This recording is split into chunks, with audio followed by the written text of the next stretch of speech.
61 bone samples. That's what they started with. 61 pieces of skeletal material from the largest Harappan site ever excavated, Rakhigarhi in Haryana, India. And 60 of them were useless. The DNA had degraded beyond recovery. 4,000 years of Indian heat had done what time always does. But the 61st was different. It came from an ear bone, a small, dense piece of the inner skull that preserves DNA better than almost anything else in the human body.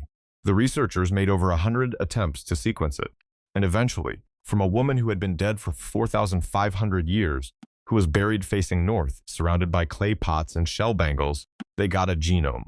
They designated her I613, that's the name science gave her, just a number, just a catalog entry. But what that single genome contained, or rather, what it didn't contain, cracked open a debate that had been running for over a century. Here's the answer you came for. I'm giving it to you now, in the first 2 minutes, because this episode isn't about withholding the answer. It's about showing you why the answer isn't enough. The Aryans, the people whose migration shaped South Asian civilization, whose language became Sanskrit, whose genetic signal can be found in hundreds of millions of living people, they came from the Eurasian steppe, from a cattle-herding, kurgan-building, horse-riding population north of the Black Sea. Ancient DNA has confirmed this. The science is not contested among researchers. That part is settled. But I613, the woman from Rakhigarhi, the one genome we have from the entire Indus Valley Civilization, she carries none of it. Zero steppe ancestry. At the height of the most sophisticated urban civilization of the ancient world, in a city of 50,000 people with flush toilets and standardized weights, no one in that civilization carried what would later become the Indo-Aryan genetic marker. That doesn't disprove the migration, it confirms the timing. The steppe people hadn't arrived yet. And that's not the most important thing the data tells us, because in February of 2025, a study published in Nature, analyzing 435 ancient individuals, the result of 15 years of work at Harvard Medical School, moved the origin point backward. Not to the Yamnaya, not to the steppe herders everyone knows about, but to a population that predates them by 1,200 years. A population that has no common name in any language. A population that seeded every Indo-European language on Earth, Sanskrit, Persian, Greek, Latin, English, Urdu, and left almost no trace in the popular imagination. That's where this story actually begins. If you've ever actually wondered where you come from, not the family story, but the real biological answer, then subscribe. Because what comes next goes deeper than most people are willing to go. And it's going to take some time. That's not a warning. That's a promise. She had no idea anyone was coming. Beginning with the Yamnaya is starting this story in Chapter 4. The Yamnaya were the explosion, the demographic event that reshaped Europe and Asia, the genetic signal that shows up in ancient DNA across Hungary, Britain, Central Asia, and eventually India. But every explosion has a fuse, and the fuse was burning for 1,200 years before anyone we know about was alive to see it. Lower Volga River. What is now southern Russia?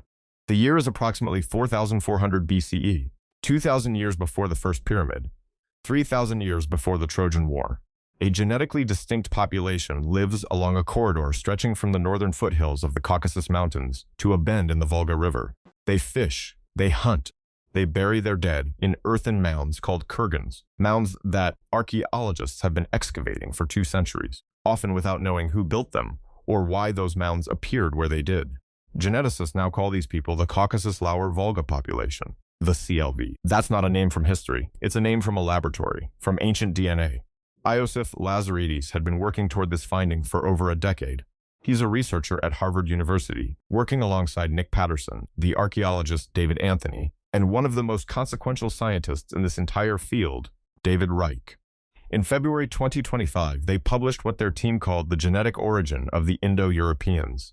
It ran in Nature. It analyzed 435 ancient individuals, and it identified the CLV, these nameless people on the Lower Volga, as the ancestral source population, the people from whom the Yamnaya descended.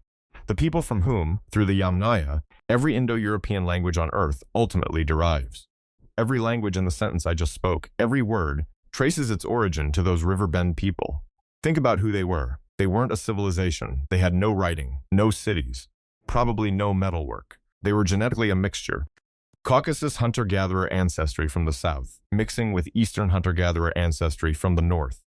They buried their dead with red ochre, a ground iron oxide powder that stains ancient bones a specific shade of rust. That practice would travel with their descendants for thousands of years, into Europe, into Central Asia, into India. When archaeologists find ochre-stained bones at an Indian Bronze Age site, they are looking at a funeral tradition that started on the Lower Volga 6,000 years ago. Now here's the thing about the CLV. Around 4000 BCE, roughly 400 years after the data first shows them as a coherent population, a portion of their descendants migrated south, into Anatolia, into what is now Turkey. And those people, or their descendants, eventually produced the world's oldest written Indo-European language, Hittite, attested around 1600 BCE. Cuneiform tablets in a language that had been carried from a Russian river bend over 2,000 years of movement. The Yamnaya descended from a different CLV branch, the one that mixed westward and northward before exploding across Eurasia. One ancestral population, two rivers of consequence, and the entire linguistic history of the world splits at that fork. And here's where it gets strange. Because the Yamnaya themselves, the people everyone talks about, the ones who changed everything, were also about to face something that should have ended them entirely. Wrong is a word that travels. It passes through generations, gets institutionalized in textbooks, and eventually stops looking like an error. It starts looking like consensus. For 40 years, the standard answer to where did the Aryans come from was the Yamnaya, and that answer was not wrong, but it was incomplete in a way that changed the entire meaning of the story. Because the Yamnaya didn't go directly from the Pontic steppe to India. They paused, they transformed, they became something else first. And that something else built the world's first spoke-wheeled chariot, southern Ural steppe, circa 2100 BCE, a culture we call Sintashta. The name comes from a river. The people built circular settlements, planned, walled with synchronized domestic structures. Archaeum is the best-known site, but Sintashta wasn't defined by architecture. It was defined by what its people knew how to do with a horse and a wheel. Spoke wheels, not solid wheels, spoke wheels. The mechanical advantage of a spoke-wheeled vehicle over a solid-wheeled one is the difference between slow transport and speed. The Sintashta were the first people on record to use them in combination with domesticated horses to produce something recognizable as a chariot. And those chariots spread east, south, west with astonishing speed. Vagish Narasimhan spent years reconstructing what happened genetically between the Yamnaya steppe and South Asia. He was based at Harvard Medical School, part of David Reich's lab. In 2019, he and his team published the largest ancient DNA study of South and Central Asia ever conducted at that point. 523 ancient individuals spanning 8,000 years. What they found about the Sintashta was this. Genetically, Sintashta individuals were a specific mixture. Approximately 67% Western steppe ancestry, Yamnaya derived, and 33% European farmer-related ancestry. That European farmer component hadn't come from the steppe.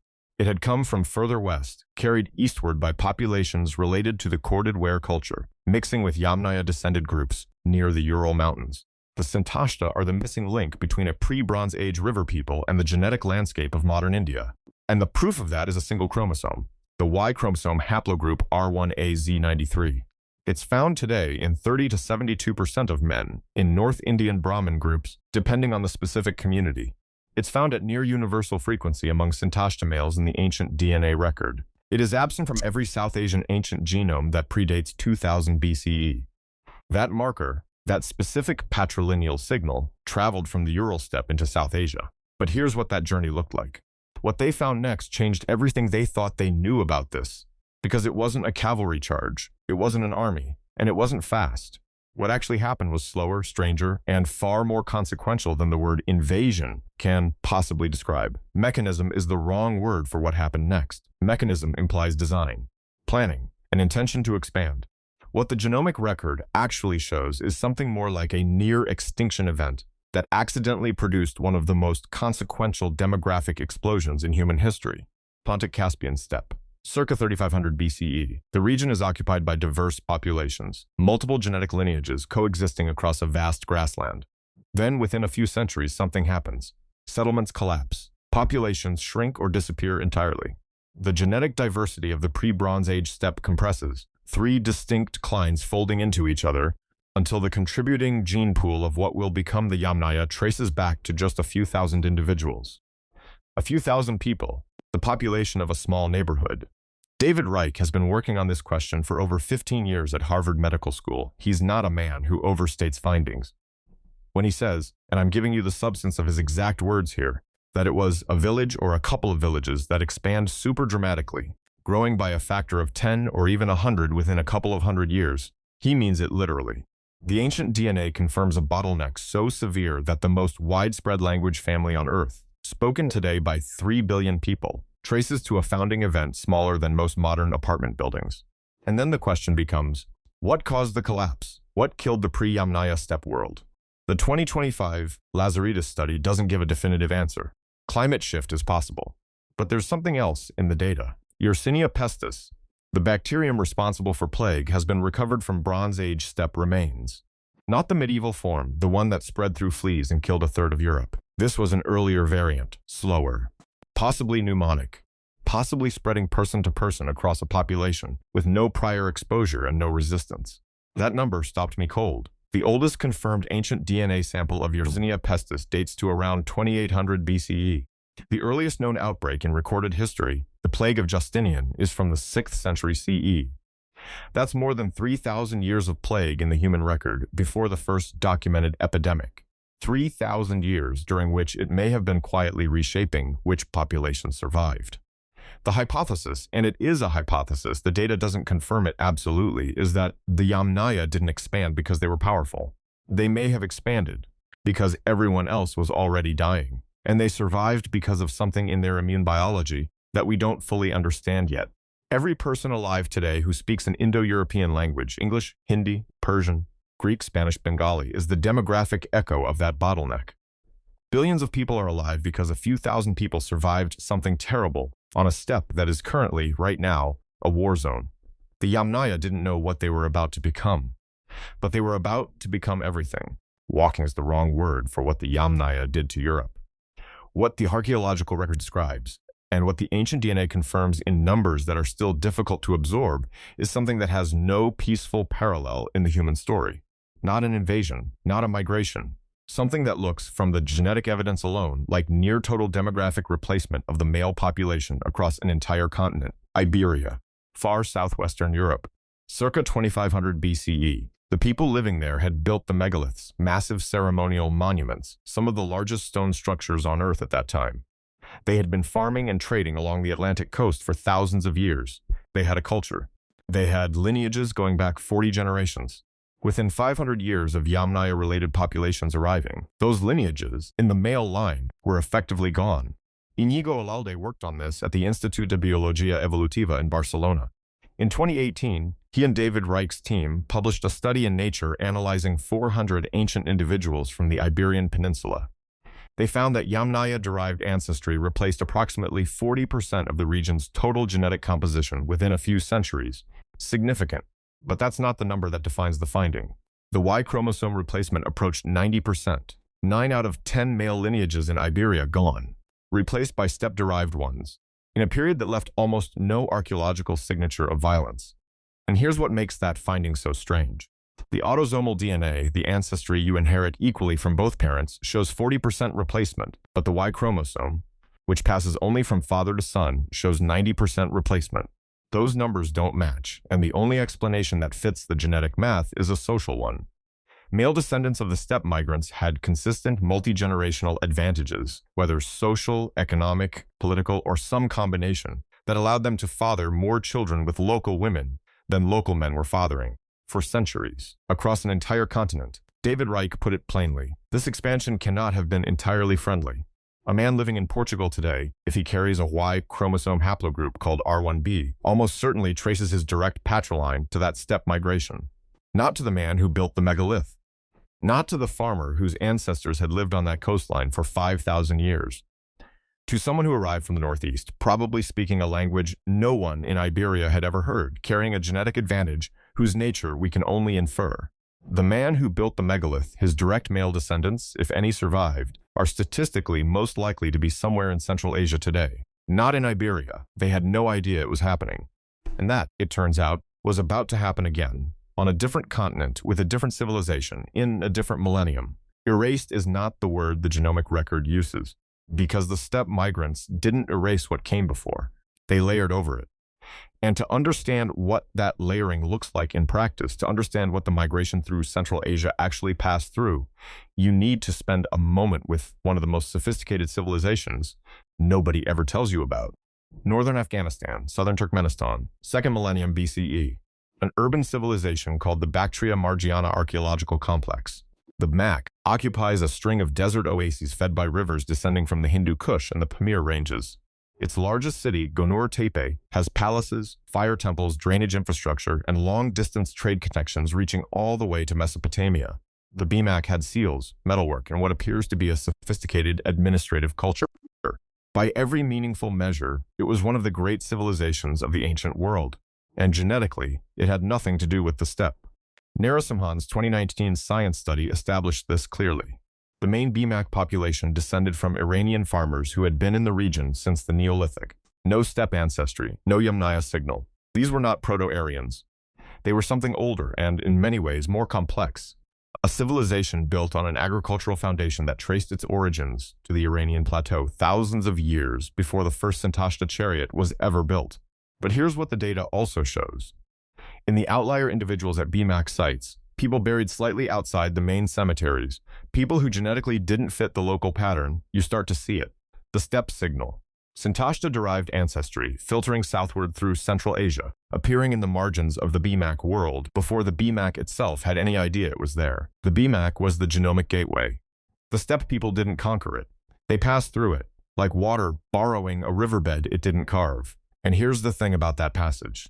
A modern person from Sindh, Pakistan, carries ancestry from three distinct ancient populations. The ancient South Asian hunter-gatherers who were here first, the Iranian farmers whose genetic legacy flows through the BMAC corridor, and the Sintashta-derived steppe ancestry that filtered through last. 3 layers, 3 millennia, each one arriving with no knowledge of the others. Stay with me, because this next part is the reason this video exists.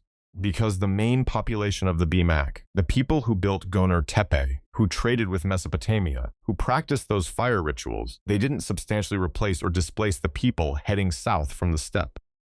They were, genetically speaking, closer to the Indus Valley people than to the steppe people. They were distant cousins of the civilization the steppe migrants were heading toward. The steppe migrants passed through a civilization built by the distant genetic relatives of the people they were about to meet. The people of the BMAC are genetically more similar to modern South Asians than to any living Central Asian population. Their descendants live in South Asia. Their homeland is dust. Vanished is a word that requires evidence. And in the case of the Indus Valley Civilization, 4 million people, 5 major urban centers, the most sophisticated drainage infrastructure in the ancient world, the evidence points somewhere people didn't expect. Not conquest. Climate. Mohenjo-Daro and Harappa, 1800 to 1900 BCE. Lake sediment cores from Rajasthan tell the story that archaeology alone cannot. The monsoon weakens. The Rakhigarhi river system, once broad enough to support multiple cities along its banks, shrinks. The water supply that made those cities possible begins to fail. The people don't fall. They move eastward, southward, away from the cities, toward the rivers that still flow. The cities don't collapse in a fire. They depopulate slowly, over generations, like a fire going out, not because someone extinguished it, but because the fuel ran out. The steppe ancestry that defines the post-Indus genetic signal doesn't appear in South Asian ancient DNA until after the civilization's decline. Shinde's team confirmed this with the Rakhigarhi genome. Narasimhan's team confirmed it across 500 samples. The steppe migrants did not end the Indus Valley Civilization. They arrived into its aftermath. That's what the data says. That's what 4,000-year-old bones tell us. Now stop for a second and let that change the picture you've had in your head. Because the popular narrative, ancient Aryan warriors sweeping into India and destroying a peaceful civilization, that's not what the genome says. What the genome says is that a civilization dissolved under climatic pressure, and that in the centuries following that dissolution, a slow male-mediated migration arrived from the northwest, mixed with what remained of the IVC-descended populations, and produced, over generations, the genetic landscape of modern South Asia. That's not a cavalry charge. That's a slow, irreversible blending. One last thing about the Harappans, and I want you to hold this. They didn't disappear from the gene pool. The specific genetic combination they carried, a mixture of ancient South Asian ancestry and Iranian farmer-related ancestry, persists today as the majority component in most South Asian genomes. 50, 60, 70% of many modern South Asians' ancestry traces back to those IVC-descended populations. The Harappans didn't disappear. They dissolved into everyone who came after them. They left their DNA in 1.5 billion people. They just didn't leave their name. Name is everything in the record that follows. Because when the steppe ancestry arrived in South Asia and mixed with what remained of the IVC populations, It didn't mix equally. And that inequality produced something that has a living name. A name that over 1 billion people today were born into or born out of without anyone explaining its genetic dimension to them. Swat Valley, northern Pakistan, 1200 BCE. This is the earliest place in South Asia where ancient DNA shows a detectable steppe signal, not a flood, a trickle. The SPGT culture, the Swat proto-historic grave type, shows the first genetically confirmed steppe-related ancestry in South Asian burials, and it increases gradually over subsequent centuries, not suddenly. Narasimhan's 2019 study picked this up across dozens of samples. The migration wasn't a single event. It was a multi-generational drift, a slow southward movement of people with Sintashta-derived ancestry, mixing with the existing IVC-descended population over centuries. This is the actual mechanism, not an invasion, a demographic seepage. But here's what the data found inside that seepage. And this is the part where I have to stop and let that land for a second. The steppe ancestry in South Asia derives predominantly from male lineages. The Y chromosome carries the steppe signal more strongly than the autosomal DNA, which means the mixing was not symmetric. Steppe-descended men fathered children with women from local IVC-descended populations at a far higher rate than the reverse happened. Women's lineages, the mitochondrial DNA, show far more IVC and AC ancestry. Men's lineages show far more steppe ancestry. The genetics record not just who arrived, but who controlled access to reproduction. And the practical consequence of that asymmetry is visible in living people today. A modern Indian man from an upper caste Brahmin community carries, statistically, 15 to 25% steppe ancestry. His neighbor from a lower caste or tribal background may carry under 5%. Same country, same city, sometimes. Same language. Radically different steppe signal. This pattern is not an accident of geography. It's the fossilized record of who was allowed to marry whom and why. The incoming steppe-descended men had social status. And over centuries, that status translated into reproductive access that the local men, however sophisticated their civilization had been, did not have to the same degree. This isn't a moral argument. It's a genetic finding. The caste system did not cause this difference, but it found out it, and then it decided to make it permanent. And here's the part that makes this genuinely strange. The incoming steppe people and the IVC-descended people were not total genetic strangers. Both populations had partial ancestry from ancient Iranian farmers. They were, in a meaningful sense, distant relatives, carrying a shared ancestral component that predated either of them. Cousins who didn't know it, building a hierarchy on a distinction that was, at its genomic foundation, partly an illusion. Cousins is where it gets strange, because the story of how those two populations, steppe-derived and IVC-derived, ended up in a fixed hierarchy isn't just a story of ancient migration. It's a story of what happens when a social system decides to make a biological difference permanent. And the genomic record shows exactly when it happened. South Asia, around 100 CE. That's not a rough estimate. Priya Morjani spent years developing the statistical technique to date this precisely. She was working at Harvard Medical School. She's now at UC Berkeley. And in 2013, she and her team published a finding in the American Journal of Human Genetics that used the way DNA recombines across generations to work backward and identify when different populations stop mixing. What she found was this. The major mixing event between steppe-derived and IVC-derived populations in South Asia happened between 4,200 and 1,900 years ago. That's a wide window. But it maps onto the post-Vedic period, the centuries when steppe-descended migrants were integrating with the existing population. And then, around 2,000 years ago, with the consolidation of what we recognize as the formal caste hierarchy in textual and legal codes, the mixing slows down dramatically. And here's what that looks like in a living genome. Two populations in the same region, speaking the same language, practicing related traditions, and over the 2,000 years after endogamy hardens, they become more genetically distinct from each other, not less.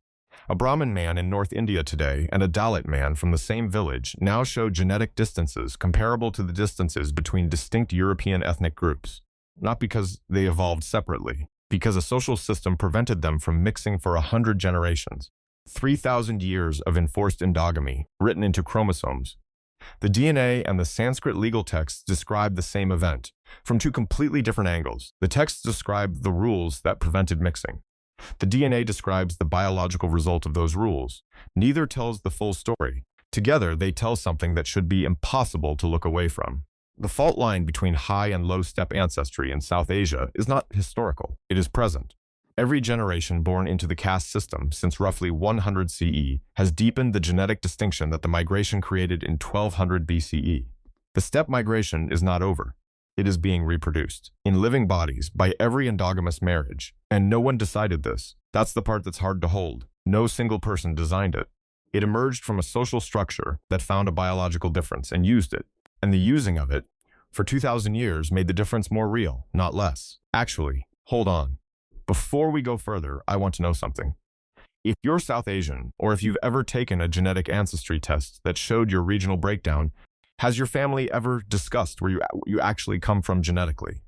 Not the family story, the cultural story, the biological one. Drop one sentence in the comments, because what I'm about to show you in the next section will make that question feel completely different. I mean, your answer is more connected to what comes next than you might think. Everything we've established is operating at once. The Caucasus Lower Volga people, the Yamnaya expansion, Sintashta and the chariot, the BMAC corridor, the Swat Valley signal, the male-mediated asymmetry, the endogamy hardening 2,000 years ago, the caste-steppe correlation visible in living bodies today. The story makes sense. The evidence is internally consistent.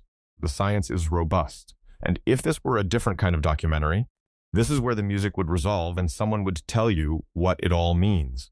But here's where I want to be honest with you. The 2025 Lazaridis study, the one that identified the CLV as the Proto-Indo-European source, confirms everything above.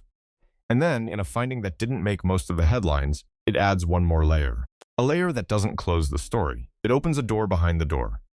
The CLV people themselves were not a primary population. They were not the origin. Their ancestry traces approximately 50% to Neolithic Armenia, to farmers in the South Caucasus who had been there since 6000 BCE, who had no knowledge of the steppe, and who were, in every sense that mattered to their own lives, a completely separate story. And yet their DNA traveled north, mixed with eastern hunter-gatherers along the Volga, became the CLV. The CLV became part of the Yamnaya. The Yamnaya became Sintashta. Sintashta filtered through the BMAC into South Asia. And the language those Neolithic Armenian farmers' distant descendants spoke, in some evolved and transformed and completely unrecognizable form, became Sanskrit, and Greek, and Latin, and English, and Urdu, and Persian.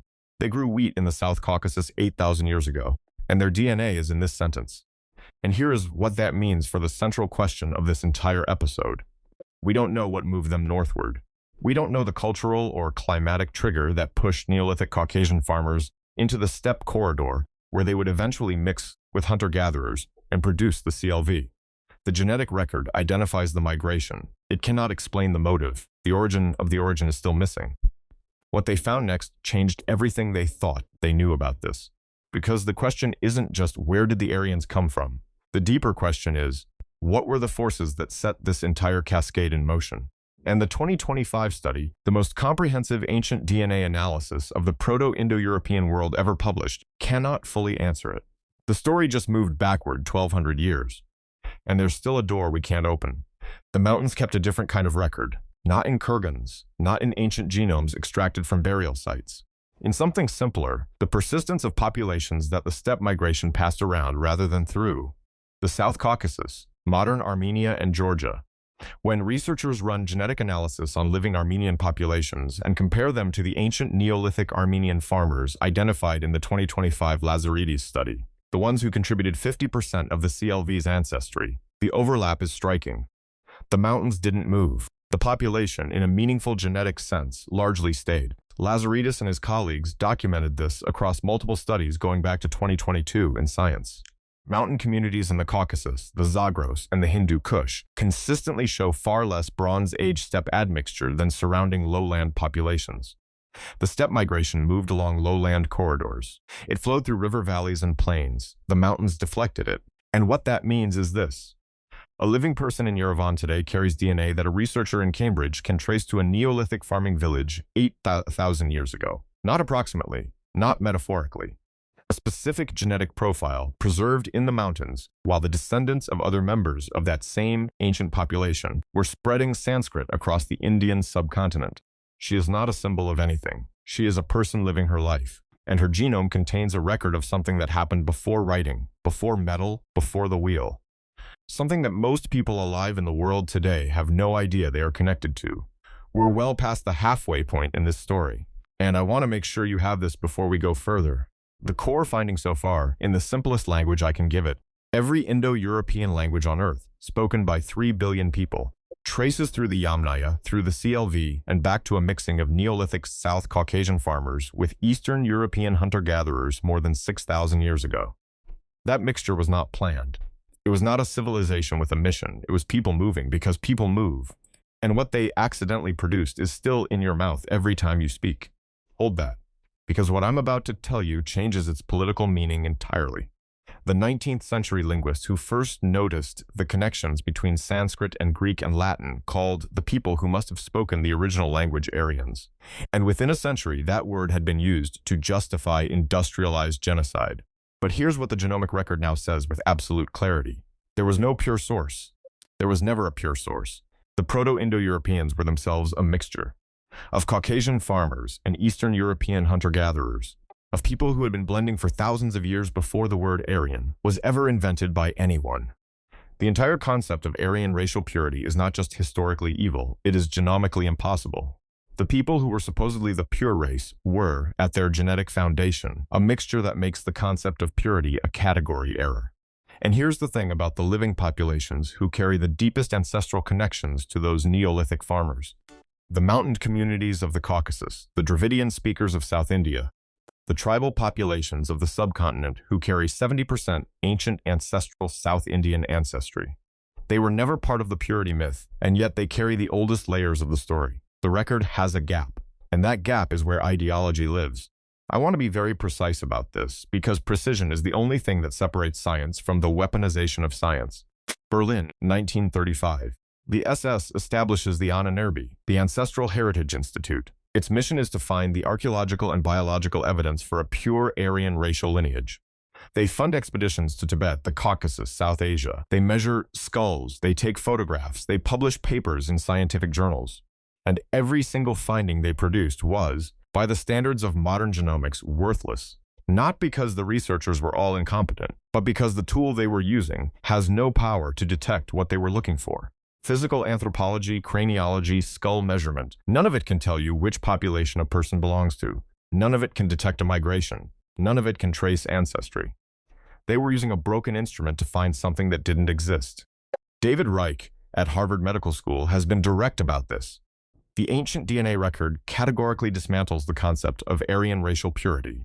The people who carried Proto-Indo-European ancestry were themselves a mixture. They always were. There was no moment of pure origin. There was only mixing, and mixing before the mixing, and the mixing before that.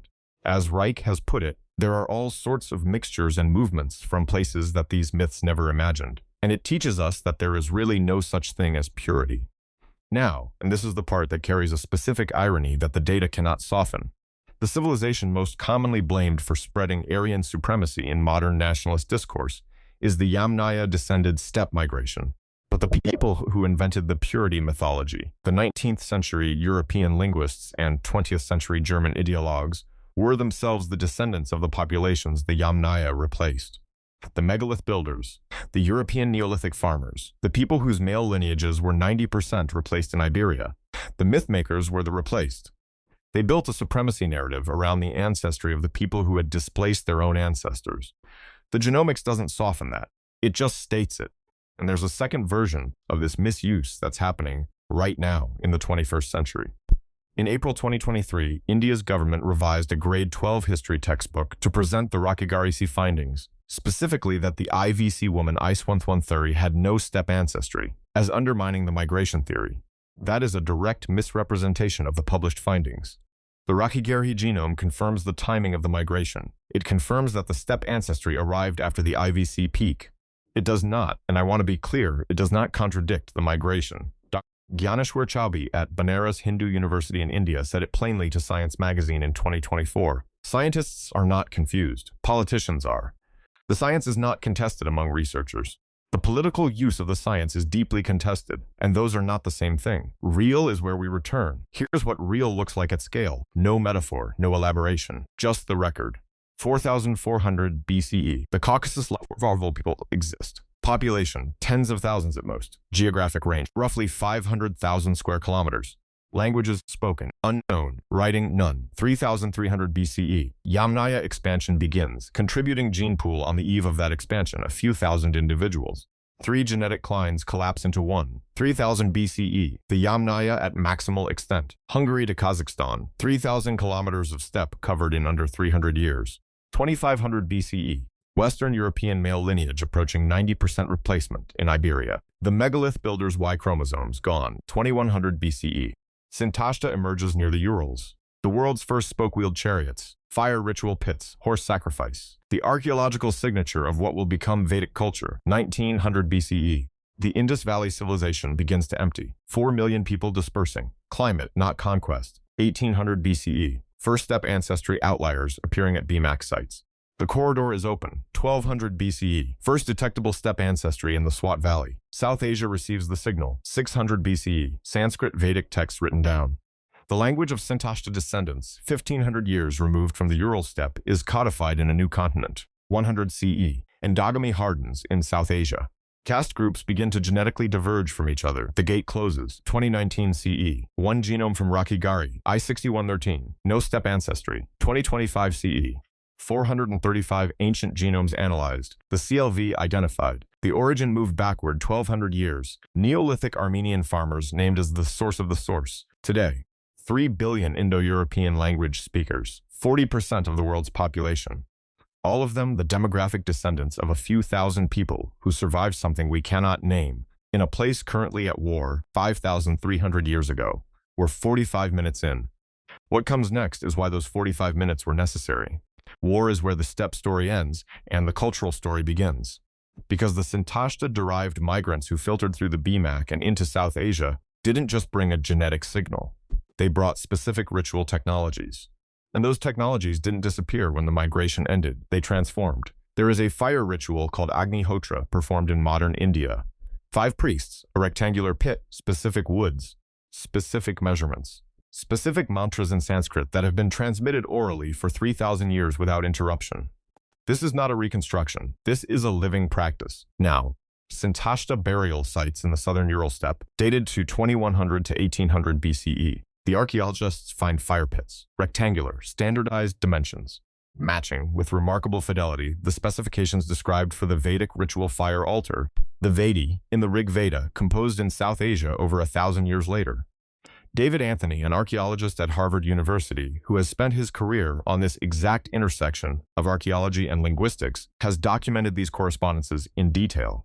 The Sintashta record includes not just the fire pits, it includes horse sacrifice in burials, spears and axes of types described in early Vedic texts, and the chariot whose spoke-wheeled design appears in both the steppe archaeology and the Vedic hymns. The Rig Veda was composed by people whose ancestors had lived on the Ural steppe. The ritual is a migration memory. It's the cultural DNA that traveled alongside the biological DNA. And here's what that means for the deeper question of where Vedic culture comes from. It is not purely indigenous. It is not purely imported. It is what happens when Sintashta-descended people, carrying steppe ritual technology, arrive in a landscape populated by IVC-descended communities, and, over centuries, produce something new. A synthesis. Neither parent survived unchanged into the child. The Vedic culture of South Asia is the biological and cultural child of 2 civilizations that never knew each other was coming. And a Brahmin priest performing Agnihotra today traces his direct Y chromosome lineage, with greater statistical probability than any other ancient population, to the Sintashta burials of the southern Ural steppe. He is performing a ritual whose architectural specifications were standardized 3,000 years before the Indian subcontinent had a name for itself in any surviving language. This is not a cultural claim. It is a genomic and archaeological convergence. But now something else. Something that sits at the edge of what we can know. The Harappan civilization, the one I6113 belonged to, the one that had the best urban planning of the ancient world, had a writing system, 4,000 symbols, appearing on seal stones across the entire geographic range of the civilization. It was in use for hundreds of years, and we cannot read a single word of it. The longest inscription, 26 signs. No bilingual key, no confirmed descendant language. After 150 years of attempts, no decipherment has achieved scholarly consensus. The culture that built the first great cities of the Indian subcontinent left behind not one word we can read. The people who replaced them partially, slowly, asymmetrically left us Sanskrit. That asymmetry is the whole story, compressed into 2 writing systems, one unreadable, one still spoken. The things we cannot read are the most important evidence we have, because what we cannot read tells us what we have not yet asked. The Harappan script. 4,000 symbols, 3,500 seal stones. The longest known inscription is 26 signs. Linguists have been attempting to crack it since the 1870s. Several have claimed success. None has achieved peer consensus. The script of the most sophisticated civilization of the ancient world remains in the precise technical sense of the word lost. But here's what the genetics suggests about what language it might have been.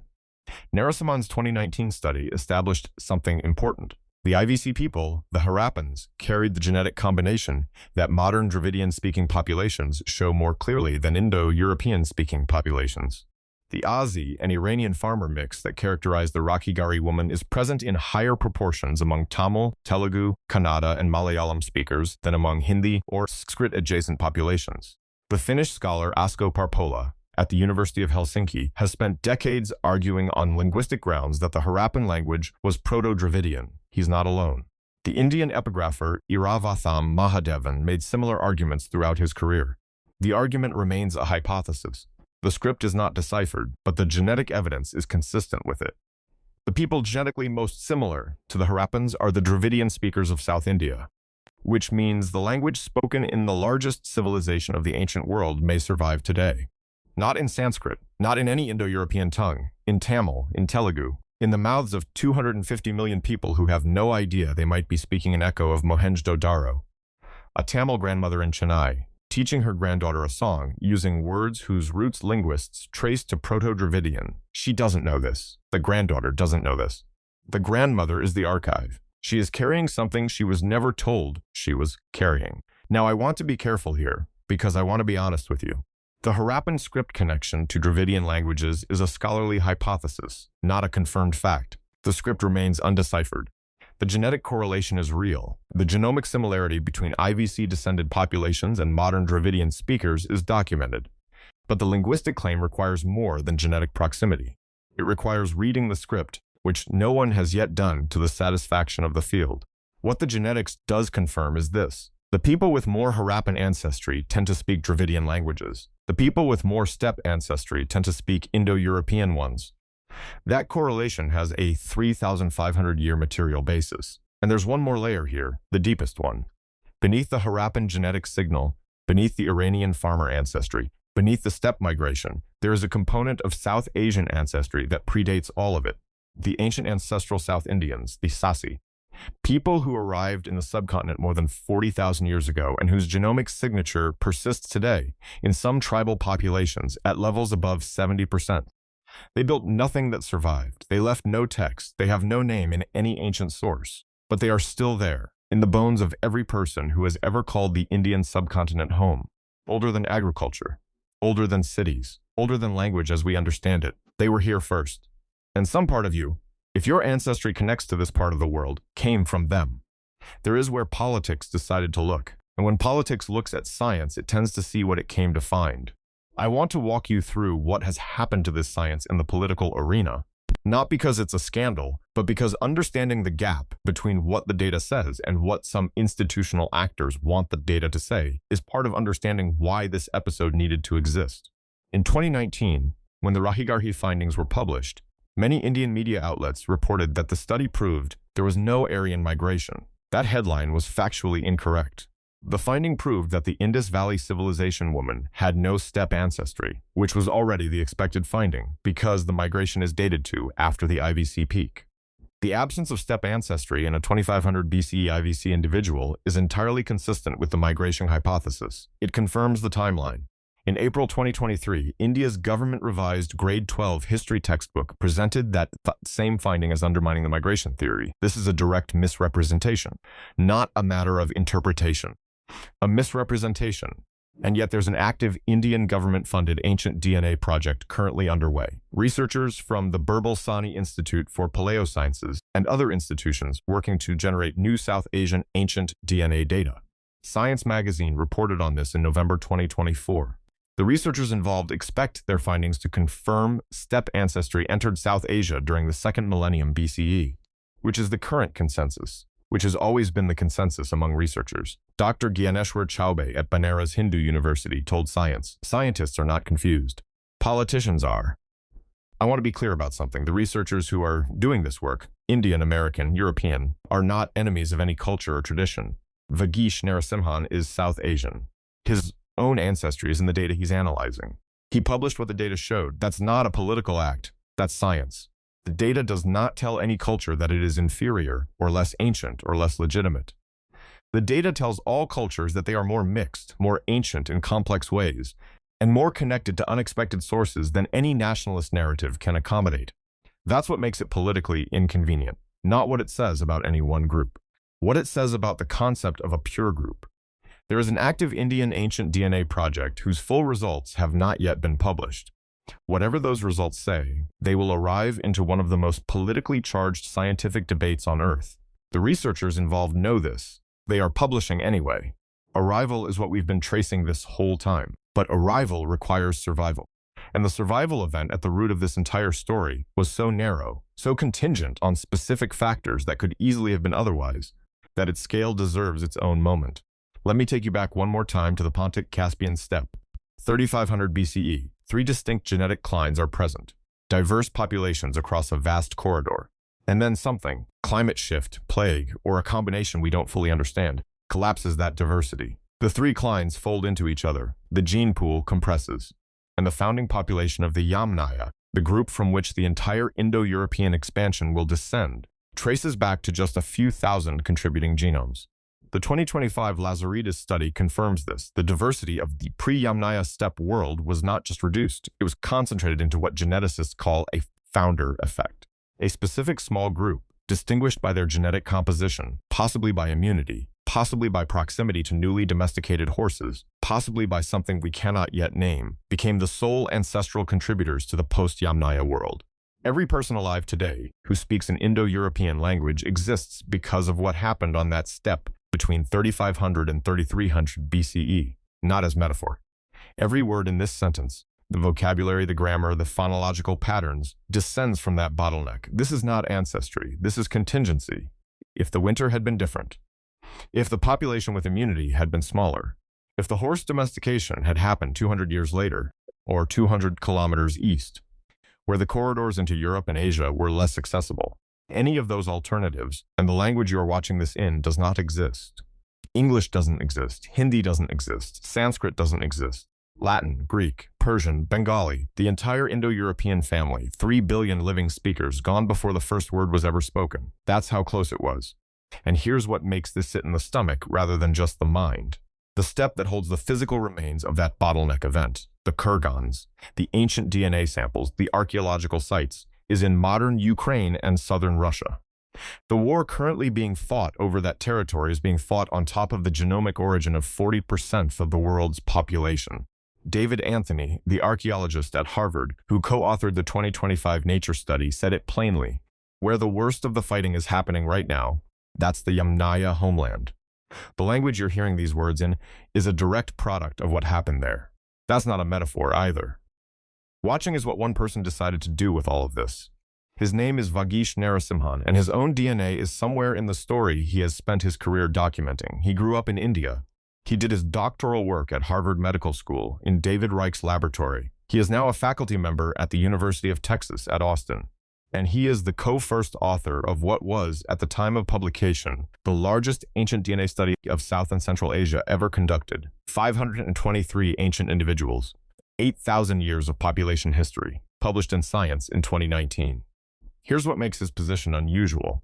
The genetic ancestry patterns he documents, the steppe IVC correlation with caste hierarchy, the male-mediated migration asymmetry, the endogamy dating, are patterns that describe, in aggregate, the population he comes from.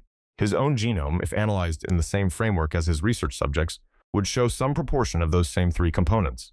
Asi, Iranian farmer-related, steppe. He doesn't know exactly which proportions. The specific ancient individuals he might descend from are not identifiable. But statistically, the story he is telling is also a story about him. He has acknowledged in various contexts that working on South Asian archaeogenomics carries a personal weight that working on European prehistory doesn't. You are not a neutral observer when the subject of your research is your own people's deepest history. And yet, what he published is what the data showed, not what any political narrative wanted it to show, not what any institution funding his work hoped it would show. what the bones actually said. In a laboratory at Harvard, graduate students were extracting ancient DNA from skeletal material that had been powdered and dissolved and amplified. Some of those samples came from Pakistan, some from India, some from Turkmenistan. Some of those people were, in some unspecifiable sense, Narasimhan's ancestors. He doesn't know which ones. The data doesn't allow for that level of specificity. He is not in the data as an individual. He is in the data as a type. As a South Asian man whose genetic profile was shaped by the same historical events he is reconstructing, the scientist is inside the experiment. And the experiment is telling him something about himself he cannot fully know. The finding that the data told a story before the research team understood what they were looking at, that the caste-steppe correlation emerged as a result before the team had consciously designed the study to find it, is one of those moments in science that feels like the evidence is doing something beyond being evidence. Like the record wants to be read. And every South Asian person who has ever taken a genetic ancestry test carries, right now, a Y chromosome or autosomal segment that was, 3,200 years ago, in a body that walked south through the Hindu Kush. That specific molecule survived. Through 3,200 years of births and deaths, and migrations and endogamy and everything else, it is not a symbol, it is a molecule. And it is in living people right now. Survived is the word the entire episode has been building toward. Not triumphantly, not as a celebration, just as a fact. The root of this whole story is survival. Repeated, improbable, unplanned survival, and what that survival has left behind in the people who carry it. A woman in her 40s sits with a genetic genealogy report. She agreed to share this moment.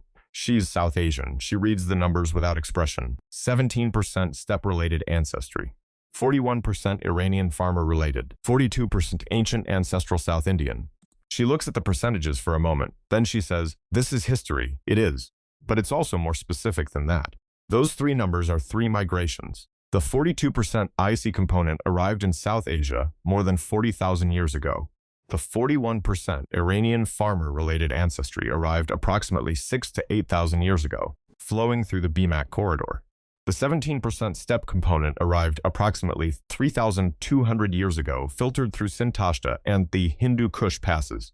She is reading the rock she is made of, and the term Aryan, which began as a linguistic category for whoever spoke an early version of the language family, was distorted into a racial myth, was used to justify genocide, and has been reclaimed in the 21st century as a nationalist identity by political movements on multiple continents, refers in the genomic record to that 17%. One layer, one fraction, one migration, arriving 3,000 years ago into a civilization that had been here for 40,000 years before it. The steppe ancestry is real. The migration happened.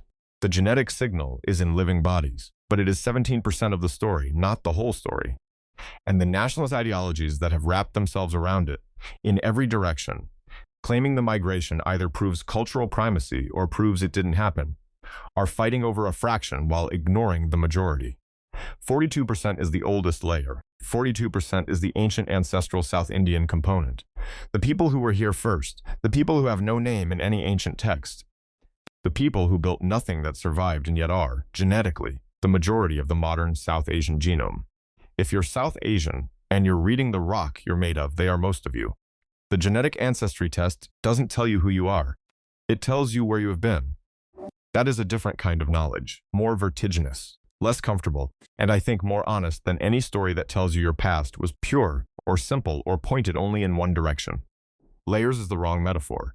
Layers suggest accumulation, something passive, geological, untouched by intention. What the genomic record of South Asia actually describes is not an accumulation. It's a freeze, a specific moment when a social system looked at a biological difference, a difference in ancestry percentages that the people involved had no way of measuring, and decided to make that difference permanent. Around 100 CE, based on Priya Morjani's genetic decay analysis, the mixing slows. The populations that had been blending, however asymmetrically, for 1,000 years begin to diverge. The social structure that would become the formalized caste system does what social structures do when they have the power. It encodes the current distribution and enforces continuity. The people with more steppe ancestry stay in the groups with more steppe ancestry. The people with less steppe ancestry stay in the groups with less steppe ancestry. And over 100 generations, the genomic distance between those groups grows.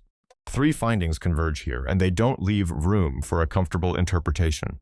First, Narasimhan's 2019 science study confirmed that steppe ancestry correlates with caste position across South Asia. Second, Morjani's 2013 American Journal of Human Genetics study confirmed that large-scale mixing ended approximately 2,000 years ago. Third, the male-mediated asymmetry of the original migration means the hierarchy that emerged from the mixing was built on the reproductive dynamics of that migration from the very first generation. The caste system did not cause the genetic difference. It found it, and it decided to make it permanent. The people you call Aryans, the Yamnaya and their Sintashta descendants, were themselves migrants who had replaced an even older population, and that older population's DNA now lives in you, in your caste if you have one, in your language, in the phonology your parents gave you, in the hierarchy that claimed it always was and always would be. The steppe migration is not ancient history. It is the operating system of a social structure that 1.4 billion people are still running. That's not a metaphor. That's what the data shows. And if this episode has taken you somewhere you didn't expect, if you've spent this time and this is not what you thought you came for, then subscribe to Bloodlines of Empire. Because what comes next goes further. The story of the Dravidian populations, the genetic record of 40,000 years of South Asian prehistory before any of this happened, is an episode we are already building. Subscribe so you're there when it arrives. The story was never going to end here, because the genomic record is descriptive. It tells you what happened. It tells you who is carrying what. It does not tell you what to do with that information, and that silence is not a gap in the science. It is a gap that the science cannot fill. That gap belongs to something else entirely. A researcher is asked in an interview what the ancient DNA findings mean for questions of caste justice. He pauses. Then, that's not a question for genetics, that's a question for society. The pause is worth sitting with, because it tells you exactly where the science ends and where everything else begins. There is no genetic study that can adjudicate a question of social justice. The correlation between steppe ancestry and caste is a description of what happened, not a justification for what exists. The migration was real. The asymmetry was real. The endogamy was real. None of that makes the hierarchy that resulted from those events morally legitimate. A thing can be historically explicable and still be wrong. And the reverse misuse is equally important to name. There are people who want to use the genetic complexity of the migration's origins, the fact that there was no pure Aryan source, to argue that the social reality of caste hierarchy in South Asia is somehow less real or less worth addressing. That argument is also wrong. The social structure persists regardless of the genetic complexity of its origins. The hierarchy is real. The suffering it produces is real. The fact that it traces to a Bronze Age migration doesn't make it less present. The science explains the architecture. It does not knock it down. The 19th century linguists who invented the Aryan superiority concept were wrong. The 20th century ideologues who used it to justify genocide were wrong. The 21st century nationalists who misread Rakhigarhi to deny the migration are misreading their own evidence. And the activists who expect genomics to deliver a social verdict are asking a molecular tool to do philosophical work it was not designed for. Everyone has misused the science. The science survives regardless. I-61-3, the woman from Rakhigarhi. She had no steppe ancestry. She had no position in any caste hierarchy. She had no idea anyone was coming. She died around 2500 BCE, was buried facing north, surrounded by the grave goods of her civilization. She is the clearest evidence we have that the hierarchy came later. She lived before it, and she left behind the only genome we have from the world's first great urban civilization, as a woman with no name in any surviving record. Just a catalog number. Just a designation. What was her name? We don't know. We will never know. And that not knowing is the most honest thing this episode can offer, because the science can tell you the percentage. It cannot tell you the person. You have been carrying this story longer than you knew. What will you do with knowing? Rakhigarhi, Haryana, 2500 BCE. A woman is buried facing north. Shell bangles on her wrists, clay pots nearby. Evidence of a cow or bull sacrifice, common in the burial practices of her civilization. She lives in a city of 50,000 people. The city has standardized bricks, a drainage system, a central granary, a writing system no one has deciphered. She has never heard of the steppe. She has never heard of a chariot. The people who will carry the genetic signal that ends up in her descendants' DNA are, at this moment, somewhere in the Ural Mountains, forging bronze. She doesn't know any of this. The civilization she belongs to will dissolve within 600 years. Not from conquest, but from drought. The rivers that fed it will shrink. The people with genetic signatures similar to hers will be absorbed into a mixing event they cannot name. Their language, possibly the oldest surviving linguistic tradition in the world, still spoken today in the south of the subcontinent by hundreds of millions of people, will hold on in the places where the steppe migration did not fully reach. Their genetic component, the majority of all South Asian ancestry, will persist in 1.4 billion people who will be assigned a social position 3,000 years after her burial, partly based on how little of the incoming steppe ancestry they carry. She will not know any of this. She is a woman in a city. She has her life. And here is what that means for you specifically. If your ancestry traces to the Indian subcontinent, she is your ancestor. Not metaphorically. Statistically, the majority of South Asian ancestry, 50, 60, 70%, depending on the population, traces to the IVC-descended people she represents. Whatever the hierarchy has said about what you are, whatever the steppe percentage in your genetic test says about your social position, the genome says something older and something the hierarchy never told you. You are primarily her, not the migration, not the steppe, not the language. Her. The woman we designated I-61war3 in a laboratory notation that reduced 4,500 years of her civilization to a number was the majority of you before any of this story happened. Before the Sintashta chariots, before the Vedic fire pits, before the hardening of the endogamy, before any of it. She had no idea anyone was coming. Neither did we.